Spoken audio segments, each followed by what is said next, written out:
So a continuation of the previous video has landed you all upon in this video. In this video, in the 7th part of the video, we will be discussing the same problem which we discussed in the earlier video using a while loop. Now the basic difference between these two loops is very less as it seems to be. Yeah, definitely there is difference. We will just give you a short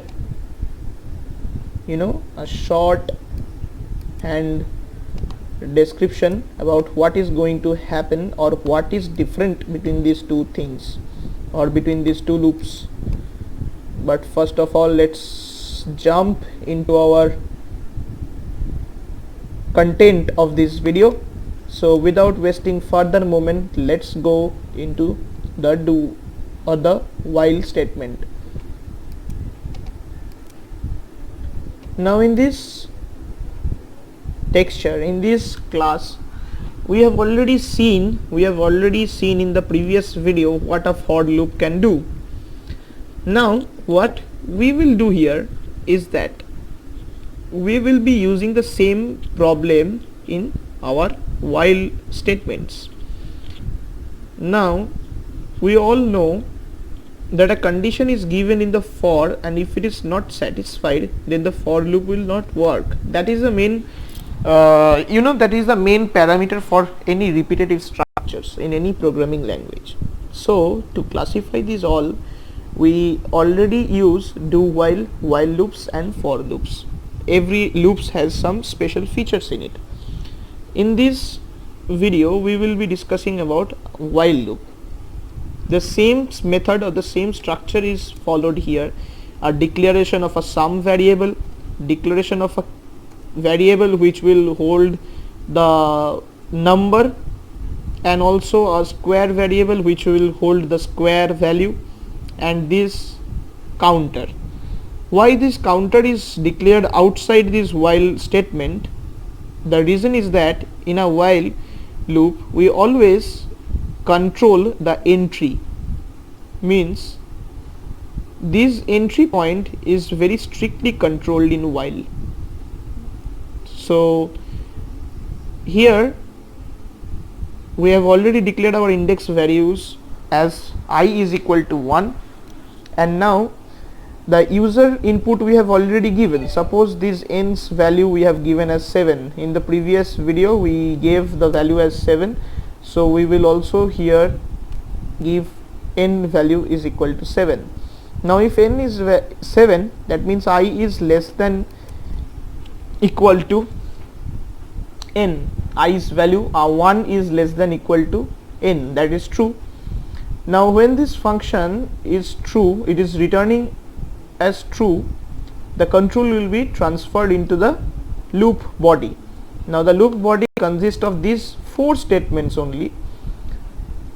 This statement and this statement and this statement you all have seen in the previous video while we were discussing the for loop. Now a difference is that again there is a new statement or a new line added here. What is it? The increment statement. Why here we are not in incrementing the value as I plus plus? Why we are not doing it is that it does not allow us to do. The rubrics of the while loop doesn't allow us to do. So that is why we are using as the increment statement in the last part of the while loop body. After incrementing the index variable, we just come out here to here and just again go back to this statement to check whether our i's value has crossed the user inputs value or not. So after incrementing the counter, the i's value will be 2, and the k means the term will be second. We are calculating the result for the second term, but the k's value will be incremented by 3. That means the second term's value will be 1 and its square, and then it will go to 1 plus 3 is equal to 4, the 4 will be the second value and its square is 16, so it will calculate as 1 plus 16. We have got 2 terms in out of 7. Now again it comes out to this brace, and then again it goes back to this while statement, and again the process continues. So this is called a repetitive structure problem. This is a very basic problem which we have discussed here. So in the next videos we will be discussing more complex one, and as of now I will prepare a question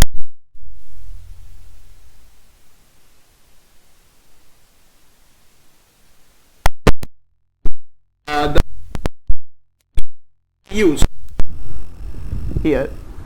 So we have already seen the knowledge which we have acquired since these last 5 or 6 videos, and based on that we have designed a project for you guys so that you can get excited to work upon with us. Now the question will be shared exclusively in our WhatsApp group, so waiting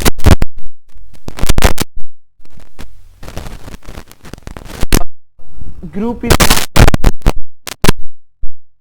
we have to provide assignments in this YouTube description only, but that will not be beneficial for you guys. Why? Because you will not get any access to special materials which planned for you guys only. So that's the main part. Second part is that coming in a group and discussing your problems or situations in which you face in your daily coding life will definitely help you to booster your confidence. In future we will be hosting many videos in which we will be discussing the values of Python programming, the rubrics of Perl programming, the rubrics of Ruby as well. We will be discussing the rubrics of the R language which is used in statistical languages and all that, statistical calculations and all that, machine learning part. So definitely it is going to be a very booster. It will always act as a huge booster for you guys. So if you don't come to this WhatsApp group, then you will miss a very big part. And also for the last videos we have not discussed anything much important, but in the future we will be discussing more complex programs as well. Why I have started from basic is that many people doesn't understand the basic rubrics of a programming as well. In any programming language, when we are going from the basics, if our basics is strong, then we can definitely go and learn many programming languages at ease. Why it is very easy for us? Because any programming language, whether you learn Java or whether you learn Python or whether you learn C or whether you learn C++, every programming language basic is same. Ultimately 2 plus 2 is equal to 4 doesn't change for any other programs as well. If you learn in Java 2 plus 2 is equal to 4, it will always give you the result of 2 plus 2 is equal to 4 only. It will not give you 2 plus 2 is equal to 5. In Python, when you are learning that 2 plus 2 is equal to 4, that means 2 plus 2 is equal to 4 only. It will not return you 6. So this is the main basic thing that we have to learn. So as of now we have already discussed the importance of the WhatsApp group. Now coming to the assignments and the lectures part, yeah, we will be sharing some assignments as well, but we have not yet decided what type of assignments we will give to the students. As of now, the project will be shared in which you guys can try upon any type of errors, any type of problem. We are there for you. So let's see whether the WhatsApp group count goes from 6 or 5 to 16 or 20 at the end of this month, and then we will be uploading our WhatsApp assignments and quizzes and also questions for the betterment of people. So thank you guys, stay safe in this COVID pandemic and don't go out of your homes. Goodbye.